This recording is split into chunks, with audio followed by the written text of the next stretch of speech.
Samajwadi party की व्यवस्था लगातार चलती रही और कोशिश होगी ज्यादा से ज्यादा गांव में पहुंचे, हर घर तक सस्ता पहुंचे। पार्टी की बात, पार्टी की नीतियों का, कार्यक्रमों का, पार्टी ने जो फैसले लिए समय समय पर उनकी जानकारी लेकर के जनता के बीच में समाजवादी पार्टी रहेगी।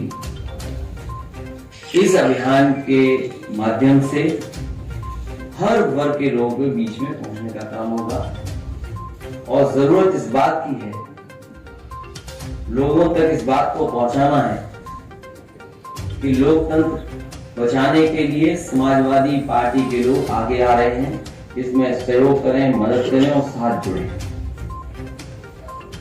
अभी लखनऊ के जो हमारी पार्टी के नेता जो चुनाव लड़े थे उनको सदस्य बनाया गया है। उनके साथ साथ और पार्टी के लखनऊ के ही केवल सदस्य हैं, पार्टी के जो नेता हैं उनको सदस्य बनाया है और उनसे उम्मीद है उनके माध्यम से लगातार क्षेत्र में इसी तरह का सदस्यता का कार्यक्रम चलेगा। तैयारी होगी हमारी पार्टी में।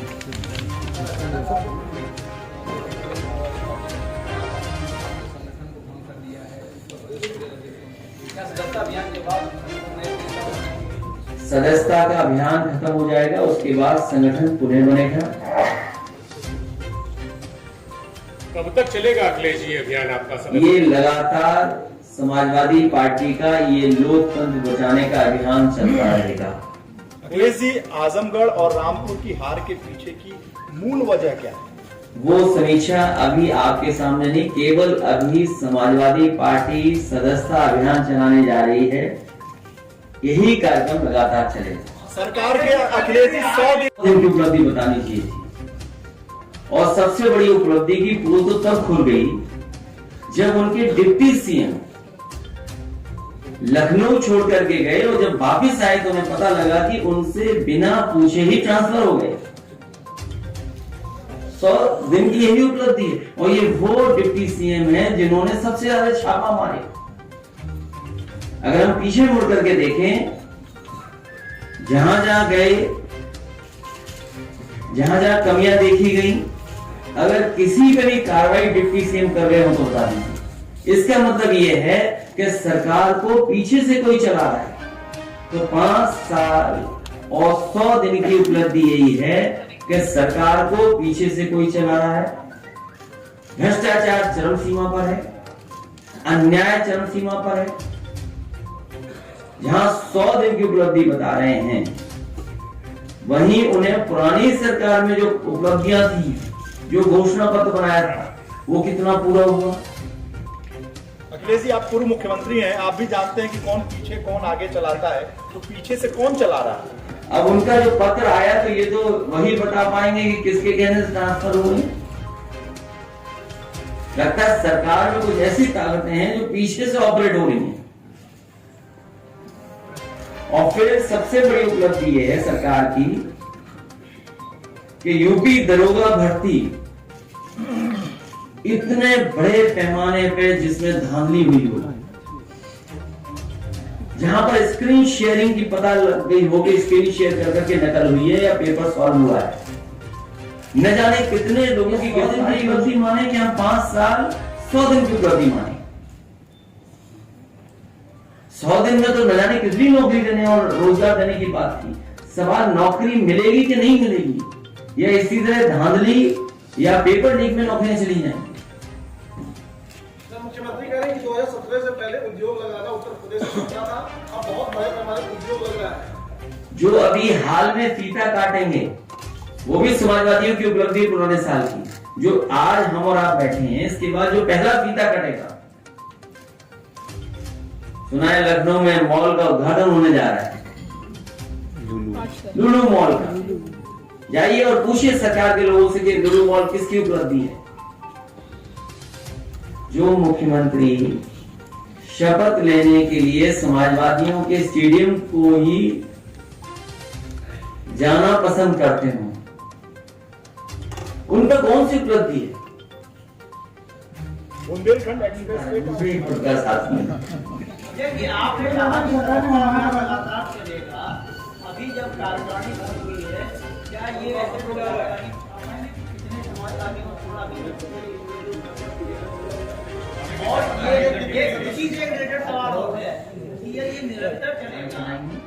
कितने सदस्य बने हैं ये बाद में जानकारी हम आपको दे देंगे कि इतने सदस्य बने। और आज के समय पर जो टेक्नोलॉजी है, चाहे आपको ऑनलाइन रजिस्टर कराने का या सदस्य बनने का मौका मिले, ऐप के माध्यम से मौका मिले, तो सब एक जगह पूरा डेटा इकट्ठा कर करके आपको जानकारी दे देंगे कि कितने सदस्य बने हैं और किस एज के सदस्य बने। नहीं, ऐप लॉन्च नहीं किया, ऐप हमारे पास है पहले से।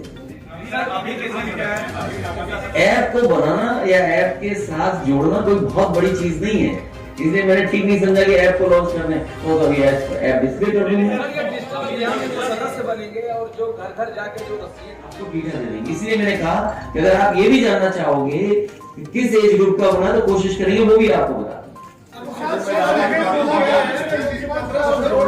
ये हमारी आपकी, क्योंकि आज जब लखनऊ के लोग बने हैं, मेरे बाएं से लेकर के दाएं तरफ जितने लोग बैठे हैं ये चुनाव लड़े हैं। मान लीजिए हमारे बगल में सोनी रवि लड़े, 1 लाख लगभग वोट मिला इनको। गोमती यादव 1,24,000 वोट पाए, नहीं जीत पाए, तो इन्हीं को जिम्मेदारी दे रहे हैं। और इसके साथ साथ संगठन बन जाएगा, संगठन को भी जिम्मेदारी लगातार मिलेगी, इसलिए सदस्यता बड़े अभियान में चलेगी।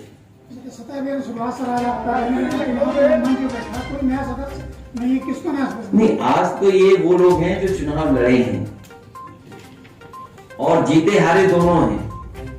इसके बाद आप समय समय पर देखेंगे कि जिनकी 18 साल उम्र पूरी हुई, या कोई डॉक्टर है, कोई इंजीनियर है, कोई जो सदस्य बनना चाहेंगे, हो सकता है आप में से कोई सदस्य बनना चाहे। तो ये एक लगातार चलने वाला कार्यक्रम है, वो चलता रहेगा। मैं भी निकलूंगा और जगह जगह गाँव चिन्हित करके गाँव जाएंगे, जिससे कि गाँव तक हमारे लीडरशिप जाए और सदस्य बनाए। मैं आपसे कहना चाहता हूं कि आज समाजवादी पार्टी ने सदस्यता का कार्यक्रम शुरू किया है, लोकतंत्र बचाओ कार्यक्रम है। समाजवादी पार्टी के सभी लीडर, सभी पदाधिकारी जो पूर्व में थे, वो गांव जाकर के, घर घर जाकर के सदस्यता अभियान चलाएंगे।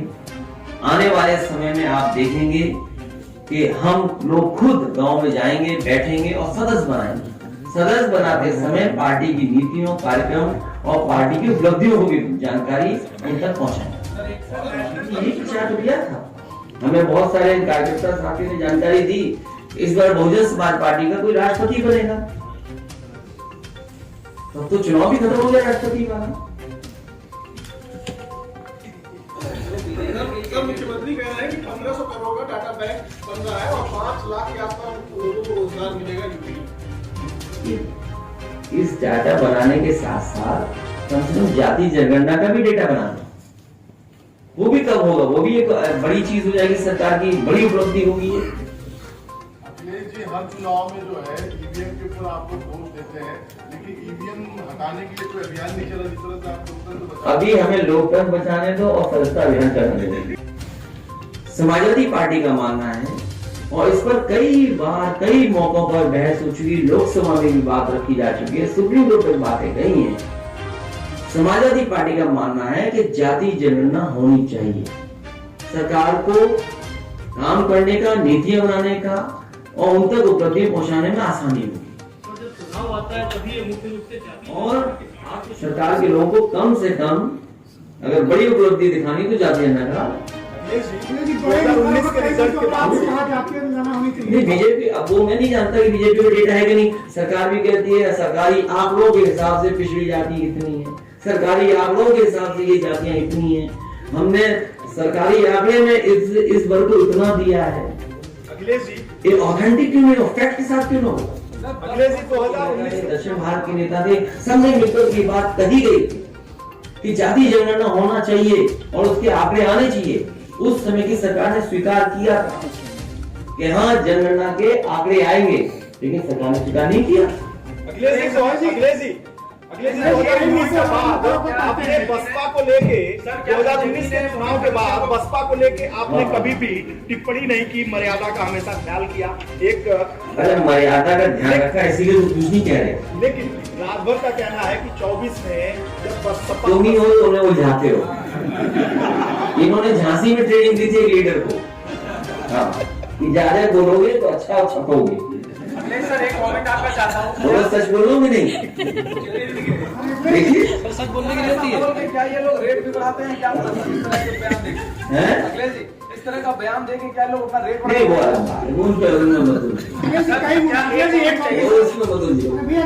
कई मुद्दों पर आप मुद्दों पर कहते जातीय जनगणना होनी चाहिए। इसके विपक्ष में सरकार क्या करती है? जितने सरकारी संस्थान है उनका निजीकरण करते रहिए। तो आप अरे डिमांड सरकार करते ने हैं, एक बार, आप जो सर डिमांड करते हैं जिसकी भागीदारी उसकी तेज कर रहे हैं। सरकार ने एक बार इस बात की गिनती कराई थी कि क्लास 3 क्लास 4 में किस जाति के लोग कितनी नौकरी में हैं, लेकिन सरकार ने कभी वो आंकड़े नहीं पेश किए। तो आज मैं मांग करता हूं, वो हमारे पत्रकार साथी भी कुछ ऐसे सवाल पूछ रहे थे, आप भी हैं, कि जो जाति जनगणना हुई थी और नौकरी में कितने कितने हैं क्लास 3 क्लास 4 में, वो आंकड़े सरकार क्यों नहीं देती है? ये सरकार आंकड़े दे। इसलिए सरकार जानबूझ करके ध्यान हटाने के लिए समय पर मुद्दे लाती है। जो बुनियादी मुद्दे हैं उन मुद्दों पर लगातार समाजवादी पार्टी जनता में रहेगी, वो कहेगी।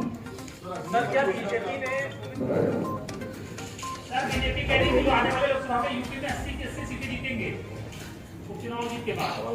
हो सकता है। तो कहेंगे 40 साल तक घूमते क्या अभी आया पी क्या है? अभी ये सदस्य बन जा रहे हैं। बनना नहीं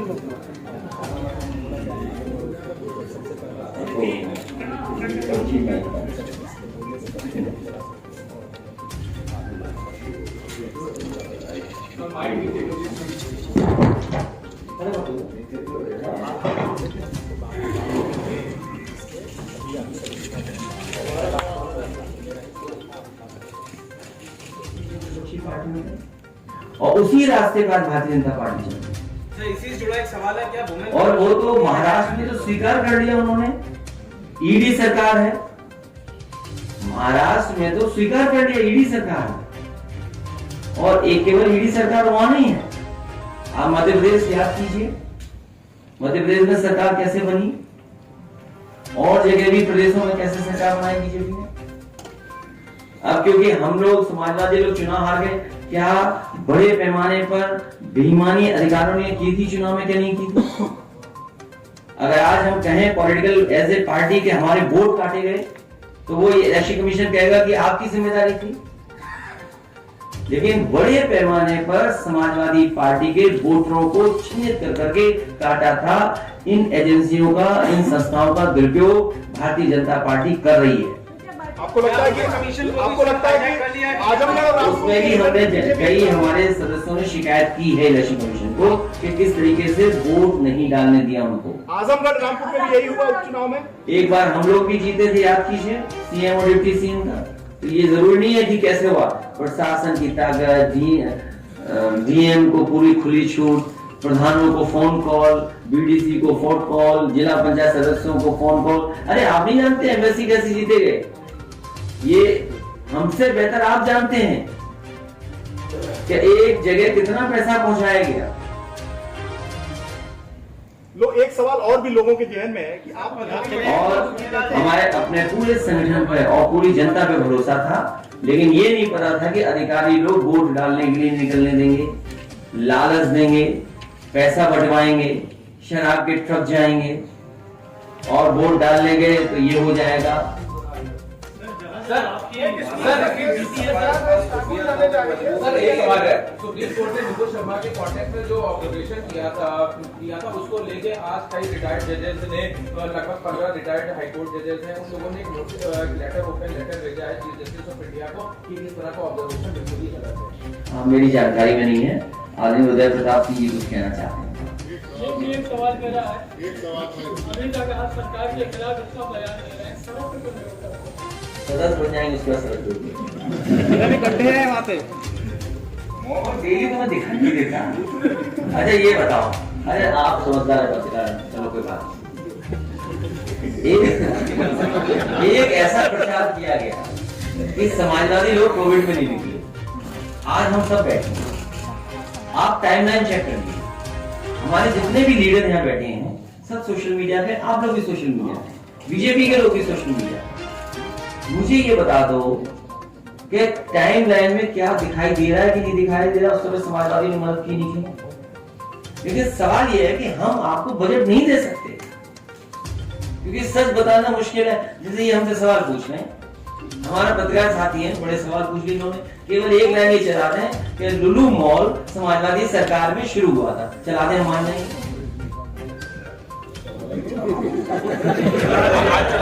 आज चला दें और डेट से दूंगा, कब शिलान्यास हुआ, कब जमीन दी गई, कैसे उनको सम्मान किया गया, कैसे इन्वेस्टमेंट आया, आप चला दीजिए कि नहीं। गीता तो आज कटेगा ना, गीता आज कटेगा तो उद्घाटन उन्होंने किया नहीं, गीता कटेगा तो हम भी तो मॉल देखने जाएंगे, उसके बाद हम भी मॉल देखने जाएंगे जो समाजवादी की सरकार में बना है। हाँ ये ठीक है, जब हम जाए तो आप जरूर आइएगा, आप जाएंगे तो आपके साथ अखबारों में लिखा, आप नहीं मानते ये बात जो मैं कह रहा हूँ, आप खुद अखबार उठा करके देखिए। इस सरकार ने ये कहा कि हम कुकरेल नाले को रिवर फ्रंट बनाएंगे, जो रिवर फ्रंट बना हुआ उसको नाला बना दिया इन्होंने।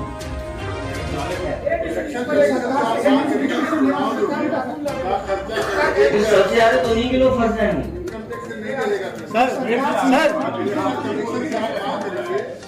जो है सीबीआई जैसे ऐसे है, किसी को भी पकड़ के बंद कर दे। कैंडिडेट का भी खर्चा जो है वो इलेक्शन कमीशन उठाए, आप मांग करेंगे। मैं इस पक्ष में हूँ, आपका सुझाव अच्छा है, इस पक्ष में हूँ कि इलेक्शन कमीशन सभी का खर्चा उठाए,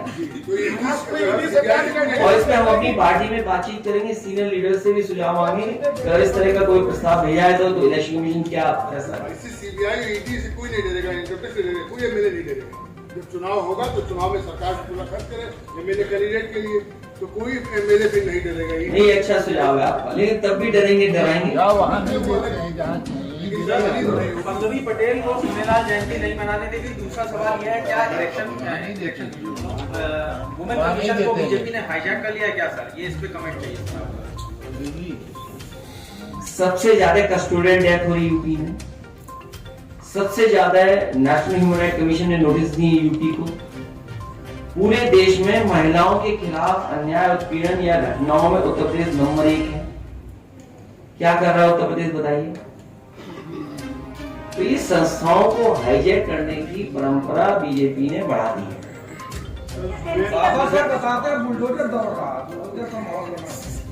बुलडोजर केवल डराने के लिए है और कानून न मानने के लिए। मुंबई के ऊपर कार्रवाई पे आप क्या कहेंगे?